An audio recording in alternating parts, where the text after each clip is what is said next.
Bonjour à tous et à toutes, bienvenue donc sur l'invité. Et ce dimanche, nous avons le grand plaisir de recevoir pour vous Madame Ghislaine Claude Fagbou. Elle est la directrice du Centre des œuvres universitaires et sociales d'Abomey-Calavi, COUS UAC. Bonjour. Bonjour. Bienvenue madame. donc à Usavi TV et sur l'invité. C'est un plaisir pour nous de vous recevoir. Merci. Il faut rappeler que la mission du COUS UAC est de veiller à l'amélioration des conditions de vie et d'études des étudiants des universités publiques afin de permettre au grand nombre de prendre part à l'enseignement supérieur dans des conditions très favorables. C'est une institution sous tutelle du ministère de l'Enseignement supérieur au Bénin. Kader Achiro pour conclure l'entretien avec moi. Bonjour. Bonjour Nadège, bonjour à Madame la directrice du Centre des œuvres universitaires et sociales d'Abomey-Calavi. Bonjour. Vous avez pris fonction le 20 juin 2016, donc logiquement au cours du mois de juin dernier, vous avez fait un an à la tête de cette institution. Alors que pouvons-nous retenir en termes d'actions phares menées par votre équipe? Je voudrais d'abord remercier les journalistes pour tout ce que vous faites pour accompagner les actions du gouvernement du président Talon et également du COUSAC. Les actions phares que j'ai accomplies depuis un an, c'est surtout qu'au niveau de la restauration, Oui. nous avons refait le menu. Nous avons refait le menu pour introduire de nouveaux mets, pour permettre aux étudiants de ne plus consommer exactement les mêmes choses. Et parce que dans un passé assez récent encore, il y avait des problèmes par rapport à la restauration. Donc il y a eu un grand pas qui a été franchi par votre équipe. Absolument.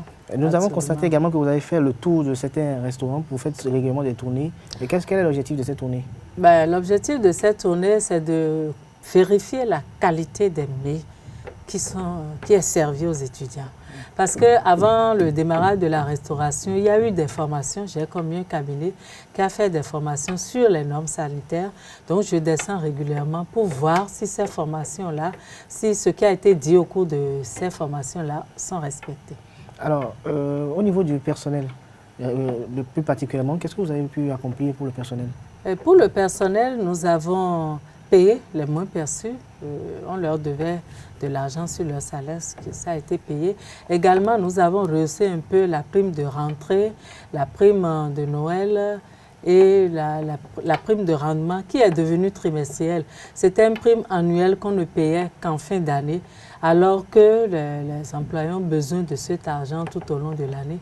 Donc, nous avons institué une prime trimestrielle. Et par rapport aux étudiants, toujours, nous avons reçu beaucoup de témoignages qui sont plutôt transportés dans de très bonnes conditions actuellement.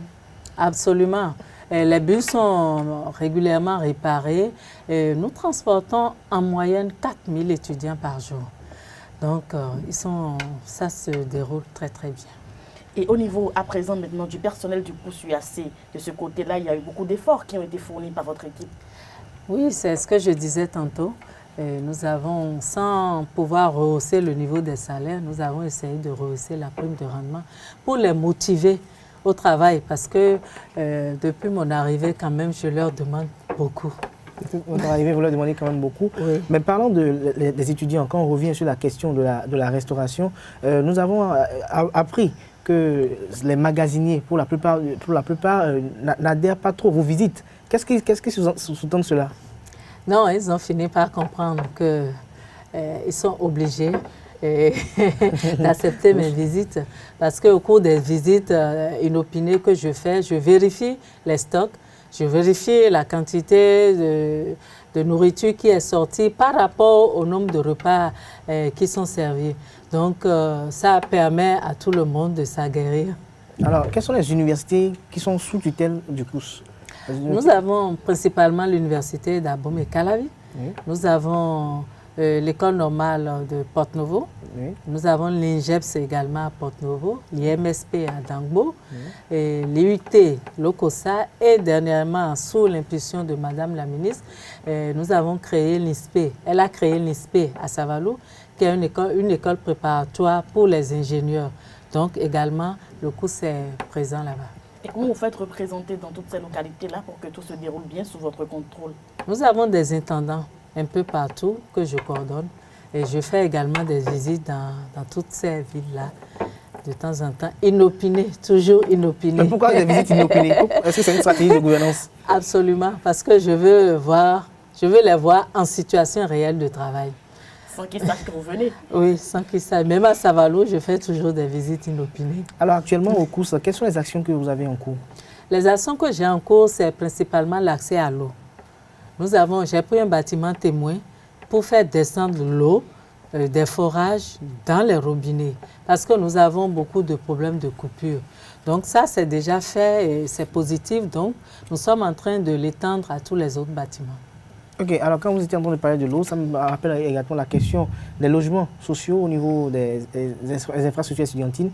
Alors, vous avez effectué également une visite au niveau de l'UAC récemment. Alors, qu'est-ce que vous avez pu retenir de cette visite? En fait, la visite, c'était pour vérifier les conditions sanitaires dans lesquelles les étudiants étaient hébergés. Effectivement, tout n'était pas rose, donc des instructions fermes ont été données pour que les bâtiments soient maintenus en état de propreté. Alors, Madame la directrice du COUS-AC, est-ce que vous n'envisagez pas quand même créer d'autres logements sociaux dans d'autres universités? Oui, bien entendu, des réformes sont en cours pour un partenariat PPP. Et ce n'est pas encore PPP, complètement... Public-privé? Public-privé, pour un accès plus large des logements aux étudiants. Est-ce qu'il y a d'autres perspectives qui sont vues? Oui, nous, pour ce qu'on a, nous devons les entretenir. C'est en cours, à la fin, pendant les vacances, nous allons les entretenir pour remettre les bâtiments dans de bonnes conditions à la rentrée. Alors, au niveau de la restauration, j'aimerais quand même y revenir. C'est vrai, les étudiants disent que les mets sont un peu, pour ce qui est de la qualité, quand même un peu améliorés, mais le coût, est-ce que vous n'allez pas revoir le coût à ce niveau? Oui, bon, ça c'est une question que nous avons débattue longuement parce qu'aujourd'hui, le déjeuner, le petit déjeuner à 115 francs, déjeuner, dîner à 150. Ce coût est resté malgré la cherté de la vie. Donc, mais pour moi, pour ma part, est-ce que vous n'avez pas essayé quand même de peut-être rehausser un petit peu pour que vous puissiez quand même avoir plus de ressources pour y mettre de la qualité? Pour faire ça, ce serait avec le ministère, parce que le COUS reste un organisme sous tutelle. Et quels sont les étudiants qui bénéficient en fait du COUS-UAC? Est-ce qu'il y a des types d'étudiants qui bénéficient des services du COUS-UAC? Non, les services du COUS-UAC sont destinés à tous les étudiants. À tous les étudiants, d'accord. À tous les étudiants. Ça veut dire que même les étudiants du secteur privé peuvent bénéficier des services du COUS-UAC? Les étudiants du secteur public. Ok, voilà, d'accord. Voilà la précision. À travers des témoignages, on sent quand même qu'il y a beaucoup d'efforts qui se font. Comme vous l'avez dit, vos visites inopinées n'étaient pas forcément très bien perçues. Maintenant, de plus en plus, les personnes comprennent le bien fondé parce que nous sommes au nouveau départ et il faut que le pays évolue. Est-ce que vous pensez qu'il y a encore plus à faire pour faire évoluer le COUS-UAC? Oui, absolument. Je demande. Je sais que depuis mon arrivée, je demande beaucoup à mes collaborateurs, mais je leur demanderai encore un peu plus d'efforts pour vraiment mettre le COUS-AC à un niveau plus élevé. Madame, allez-y. Mettre le COUS-AC à un niveau plus élevé, mais quelles sont vos perspectives d'avenir alors à ce fait? Oui, mes perspectives d'avenir, c'est de pouvoir nourrir plus d'étudiants, pouvoir en transporter plus. Parce que vous imaginez, je reçois des lettres de parents qui me disent, mais s'il n'y a pas le transport, ça me coûte 2000 francs pour transporter mon enfant aller-retour de Cotonou à Calavi. Ça me fend le cœur. Alors, directrice, en parlant du partenariat public-privé, il s'agit de l'un des développements quand même du programme d'action du gouvernement Bénin Révélé 2016-2021. Alors, à cet effet, quelle est votre part dans ce programme, vaste programme très ambitieux? Oui, dans ce programme, nous allons accompagner le gouvernement pour permettre que les privés s'investissent dans les œuvres sociales pour qu'il y ait un grand nombre d'étudiants qui puissent bénéficier de ces œuvres sociales-là parce que l'État seul ne peut pas continuer à éjecter de l'argent dans ce secteur sans cesse croissant. Le nombre d'étudiants augmente sans cesse chaque année et nous avons besoin des privés pour venir à bout. En conclusion, Madame la directrice, qu'est-ce qu'on peut retenir de vous? Je voudrais d'abord remercier le gouvernement du président Talon et Madame la ministre de l'Enseignement supérieur et de la Recherche scientifique qui ont bien voulu me confier la direction du COUS-AC depuis 1 an. Et je m'attelle à donner le maximum de moi-même dans ce secteur ô combien sensible de notre pays et de notre ministère. Comme mot de fin, je voudrais dire qu'aujourd'hui, j'ai mis résolument les employés du COUS au travail et ils vont continuer à donner le meilleur d'eux-mêmes pour que le COUS-AC rayonne et que les étudiants soient satisfaits. Parce que la finalité du cours, c'est la satisfaction des étudiants. Mais je les exhorte également à la patience et au calme et à la discipline. Évidemment, l'université est un haut lieu de savoir et c'est très important que l'élite soit bien formée et que des étudiants braves, plus tard des grands chefs, des chefs d'État, qu'est-ce qu'on en sait, ou encore des ministres en sortent. Et les résultats du bac sont déjà sortis, vous allez en recevoir encore et encore. Absolument. Et je suis prête à les accueillir et je suis heureuse de contribuer à la formation de cette élite de notre pays.